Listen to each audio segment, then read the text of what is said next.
Okay, so jealous, kind of mean. Maybe he does this because Sean represents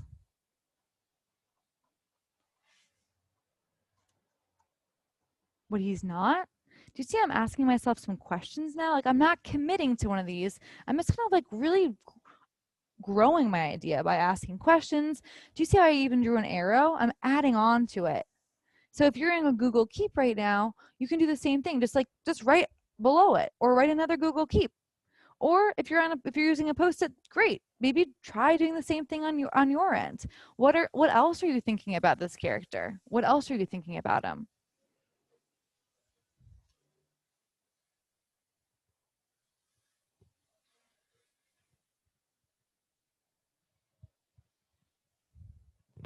I gazed at Sean and the rest of the popular boys in bewildered admiration. It seemed like only yesterday that we had all played kickball, dodgeball, and basketball together, and then one morning I awoke to find that his happy democracy had devolved into a monarchy of kings and queens and dukes and duchesses, lords and ladies. Sarcasm. Do you hear that? I'm really thinking that maybe he's jealous, but I'm also wondering maybe is he kind of sad about his situation? Is he kind of sad about it? Because it just sounds like it sounds like now he's referring to like what things used to be like and how they're not like that anymore. Maybe it's just not a sense of like, oh, annoying or, oh, I wish I could be that. But you know what? Sean Owens, we could have been friends. I can kind of hear that in his voice. Like he is like kind of bummed that he's being left out. Like he used to be friends with them. Like what happened? I did not take a genius. It did not take a genius to know that upon the continent of this playground, the two Allens and I were stable boys. So just to tell you a little bit what this means, monarchy of kings. A monarchy is is like a system that has a king and a queen. Like you could think of England, they have a king and a queen. And then a stable boy, so like you have the highest on like they're the highest ranking, and then a stable boy would be like the lowest ranking. So like someone who works in the stables with the horses that serve the king and the queen. So he thinks very lowly of himself. Ooh, that's a good thing to write down, isn't it? Let me add that. So I'm now starting to get like another idea. So maybe, maybe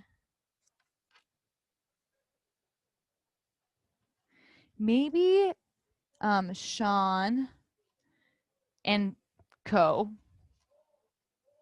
remind him of how things used to be when they were all friends, I guess. Since like that's what the deal is, how they were all friends. This makes me think that Will is sad about the situation. That deep down, Will is sad about the situation. Just the fact that he's bringing up the past in that way and he's like comparing them, Sable Boys versus Kings and Queens, just makes me think that this is a bit more than like, oh, I don't like you, you're annoying. It's just it's kind of rooted in something a bit deeper, don't you think? And just to recap like how I'm getting this stuff, I'm really leaning into this chart here, my character chart. I'm really trying to understand the character by looking at all the stuff, not just like what he says, but like what does he feel? Like what's the feeling behind what he says about the other guys? What does he think about them?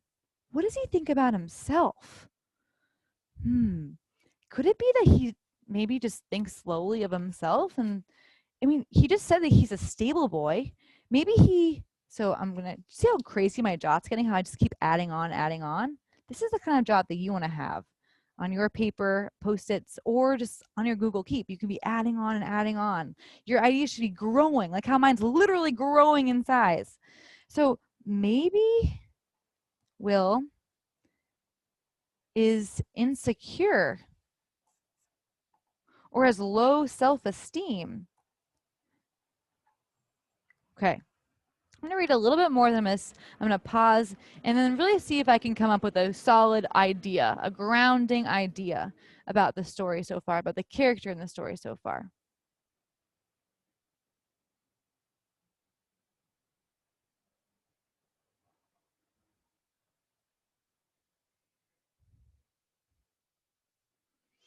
I had been resigned to my rank for many months, but now, looking at the two Allens still arguing over the same three-leaf clover, then at the popular boys, I suddenly knew that I could not stand another day at the bottom.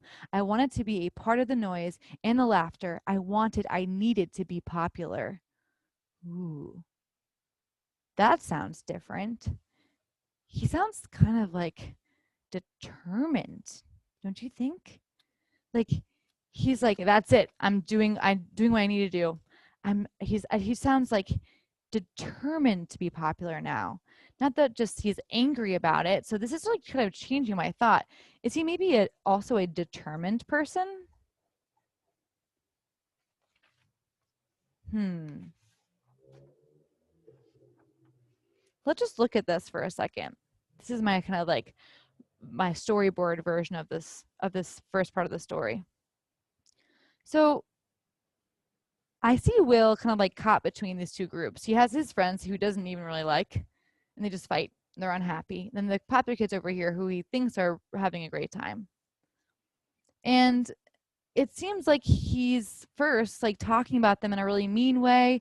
Maybe he's jealous of them. And now it seems like he's jealous, but he's going to do something about it. He's like observing them, he's studying them, and he's like determined to change his life. So do you see why it's so important that I didn't just commit to one of these things at the very beginning? If I were to say that he's an unhappy character and that's it from the beginning, I wouldn't have really been able to even consider this, that he's determined. Sometimes determination comes from sadness and unhappiness. I definitely have been unhappy and be like, I'm going to do something about it. But I couldn't have just attached myself to this idea because it's just not enough for Will. Will's more than that. He's not unhappy. He's like determined to be happier or to be popular. So now as I read on, this is where you come in. I'm going to be reading, just prompting you. You see all my work here going on. I want you to be, this time, you're the ones taking the jots. So what else are you thinking? Are you growing a new idea? Can you make a new jot on Google Keep? Can you make a new post-it about it? Look how big I let my idea run before I committed to something. It's almost like a half circle, or it could even be a circle if I really wanted, because I'm really studying the stuff that I know I should be studying as a reader, his thoughts, his actions, his feelings, and what he says. So I'm going to read the rest and let you just focus, but I want you to be coming up with a new idea about this character, Will. A new idea about him and the kind of character he is. This is your challenge.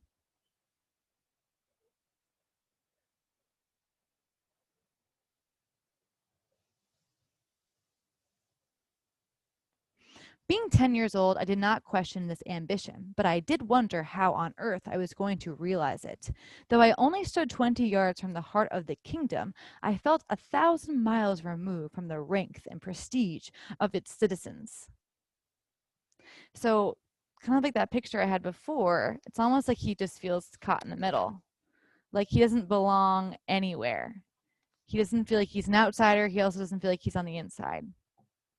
How could I bridge such a gap, knowing I might be stared at or laughed at or belittled to speak to a speck so small that I could no longer be seen by the naked eye? And as soon as I stood on that playground, torn between fear and ambition, those 20 yards began to recede from view, and I knew that I must either step forward now or retreat forever to a life of bitter companions and three-leaf clovers. Wow. This is your turn. Are you jotting something down? What are you learning about Will now? Are you adding on to our idea that he's determined? Could you say more about it? Keep going. I took a deep breath and then, with great trepidation, crossed the 20 longest yards I had ever walked in my life, and found myself standing a few feet from the outer circle of what I hoped was my destiny. I lowered my head a little so as not to draw attention to myself and watched and listened. So he's just watching the other guys. He's just watching them? Interesting. So what are you paying attention to? His thoughts this time? His thinking? His feelings? What he says? What's going on? What is the author giving you? What kind of a clue is this? Okay, follow it. Mitch Brockman, a lean, long-faced comic considered by many to be the funniest boy in the fourth grade, was in the middle of a story that had something to do with Tijuana and Weiner Mobile. I wasn't sure what the story was about, but there was a lot of body, English, and innuendo, all of which the crowd seemed to find hilarious. I noticed that every time Mitch said something funny, he eyed Sean Owens to see if he was laughing. He was, silently. His mouth was open, but it was the laughter of the other boys that filled the silence. I realized then that Mitch was Sean's jester. Do you know what a jester is? It's the person who's supposed to entertain the king. Ooh, again, we have this character comparing people. So now, before he was saying that he, Will, is a stable boy in comparison to all the kings and queens, the popular kids. But now he's watching the popular kids and he's saying, wait, they're not the same either. Sean is the king and someone like Mitch is like a jester there to make him laugh. Interesting. Do you have any predictions for this story? What do you think Will is going to do? What do you think will happen? Make a jot. What do you think will happen? What do you think Will do? Do you know why you can make that kind of a jot right now? It's because you've been following a character. When you follow a character across a story and you think what kind of a character they are and get to know them, you can start to make predictions for what they'll do next. Just like how you might be able to predict what your parent will do. Like if I, for instance, when I was a kid growing up and I got in trouble at school, I knew what my mom was going to do. I knew her very well, and she would have grounded me forever, and she would have yelled at me, and that would have been the end of it. Or if I had left my room a mess, my parents would probably have grounded me until I fix it up. I knew what kind of parents they were. I knew what their reactions were. I also knew that there were certain things that would just really, really make them mad because I knew them really well. I'd watched them over time. So right now, you can probably make a jot for Will because you're getting to know him better. Use what you know about the character so far to make a prediction. What will he do next? Maybe pause. And then when you're ready, let's keep going.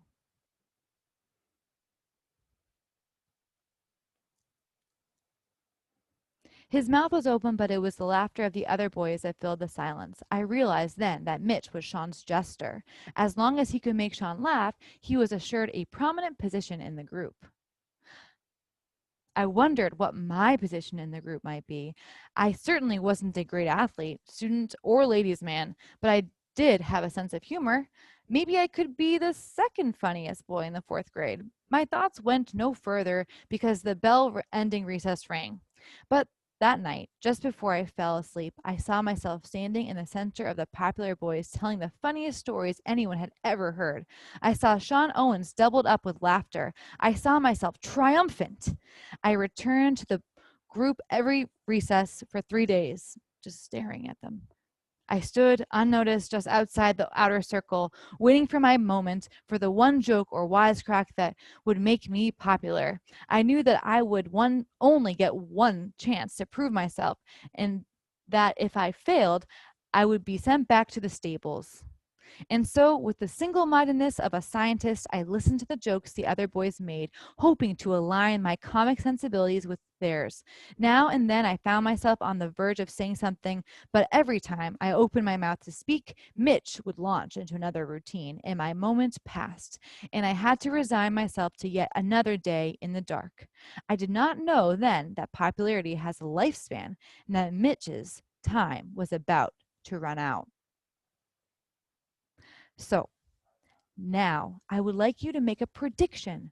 What do you think this character is going to do?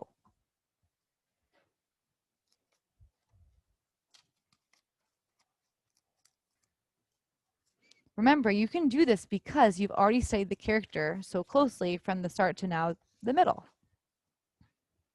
So now that you have been taking notes and you've been following the character along, and you're really paying attention to just kind of some stuff that clues you in on what they're like, it's like your first thoughts and thinking that this character seems to be determined, unhappy, bitter, maybe a bit jealous. We have all these other things supporting why, like all this thinking work. But here's the thing.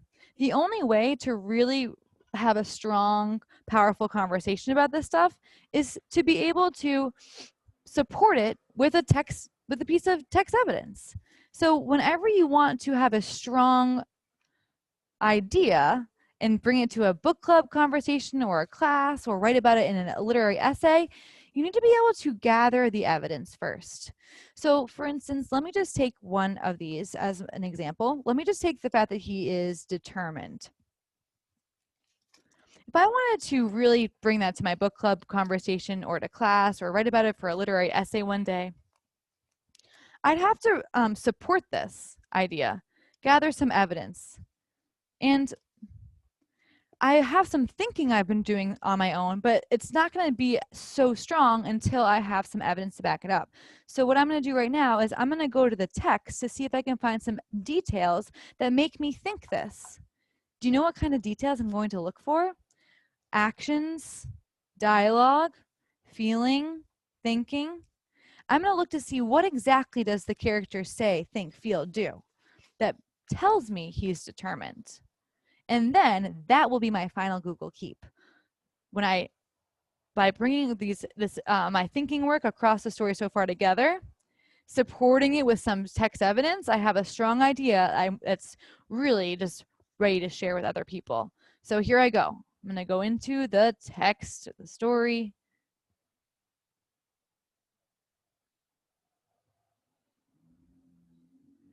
And I'm going to look for some details about determination. I think probably the part where he is staring at them at first. Wouldn't you think that would be probably a good part? So I'm looking at the text. I'm looking for places where I really feel like he was showing that he's determined. I'm going to definitely write down that line. So I've had a Google Keep up as well on the side, just to show you that my first popularity jot looked like this. It was kind of like a list with a little bit of writing off of it. It's the same writing you really saw me do in the Post-it. Same thing. I'm just kind of like growing my thinking across the text, writing down some possible traits. And now my second jot is going to be taking this to the next level. So I'm picking one idea. So I think that Will is a determined, actually, like let's make this even better. Even though Will seems to be unhappy, he is also very determined. He wants to change the way his life is. I know this because in the text, it says, what does it say? What's the first thing he says? He says, I wanted, I needed to be popular. He says this after watching the popular boys from a distance. He no longer wants to be unhappy about his friends, his own friends. So he changes his attitude and decides to do something about this. Maybe I could back it up with another thing. Like whenever I'm giving some evidence to support an idea about a character or anything really about a story, I like to think across the story. I like to make sure that I'm thinking, where are my other little, there it is. I like to see if I can bring in as many parts of the story as possible. So that was like the first time I heard it in the very beginning. But what about in the middle of this part or this story? For instance, he starts to watch the boys. Wouldn't that also be some evidence of him being determined? It's a little bit different kind of evidence, but it's evidence nonetheless. So maybe I'll add that. And then later on, Will starts studying the popular boys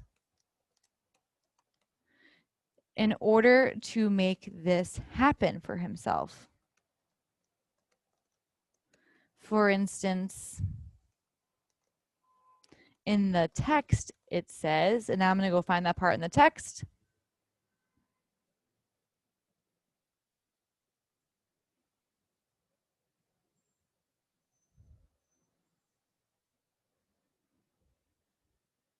I stood unnoticed just outside the circle waiting for my moment. I stood outside the circle just waiting for my moment. This shows that Will is not just looking at, Will is ready to take action. That would be a totally fine jot for the day if that was going to be the jot that you produced. So what you can do right now is you can submit to me the jot that you've been thinking of for Will in the story. Maybe you have another idea. Maybe you choose something else from this list of things that I came up with or we came up with. Unhappy, bitter, sarcastic, jealous. Those would be great things to explore. Once you have a jot about Will, I'd like you to try this about the characters in your story. Even if you've already finished your story, your book club book, try it. What's an idea you have about your character? What kind of a character do you think your character is? Try it. Maybe make a quick list like I did, maybe reread a part, and then really try to come up with a text-based response so that you can talk about it not just in the air, but grounded to an idea. So just to clarify what I'd like you to do, just to make sure this is super clear, you will, that's our character's name, make a jot about Will. What kind of a character is this? And what makes you think it? Using some text details, thoughts, feelings, actions, dialogue. And then also try this for your character. Asking yourself the same questions. What kind of a character is this? How do I know? What makes me think this?